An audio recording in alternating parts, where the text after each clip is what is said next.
Okay, this is my video for the quiz number, I think this is 7. Yeah, quiz 7. And so this is the problem. We have to find the velocity of the center of the cylinder as it moves downward, distance of s.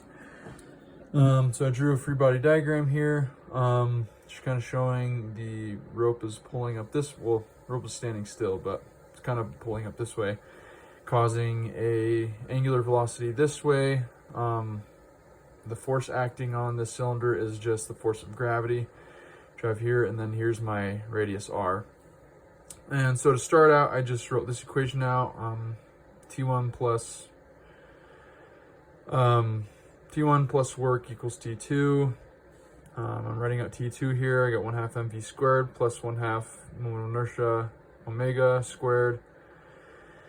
My I have 1/2 mr squared for a cylinder, and so that changed my T2 to 1/2 mv squared plus, I went ahead and added the 1/2 mr squared in here, so I got 1/4 mr squared omega squared. But omega is equal to v over r, and so omega squared is v squared over r squared. If I multiply that by mr squared, you get rid of the r squared, so you're left with mv squared. And so then it turns into, let's see, it was originally just mv squared over 2, but I just multiplied everything by 2 over here to get over 4. So I have 2 mv squared over 4 plus mv squared over 4 is equal to 3 mv squared over 4. And so that's what my T2 is at the very end. My T2 is 3 mv squared over 4.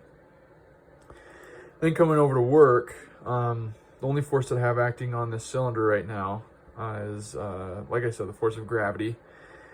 And if we're looking at that force over the distance of s, I just took the integral from 0 to s of mg with respect to s. End up with mgs is my work. And so taking this final equation, oh, and I didn't say this before, but my initial T1 is just equal to 0 because nothing's happening. There's no kinetic energy there, so it's just 0.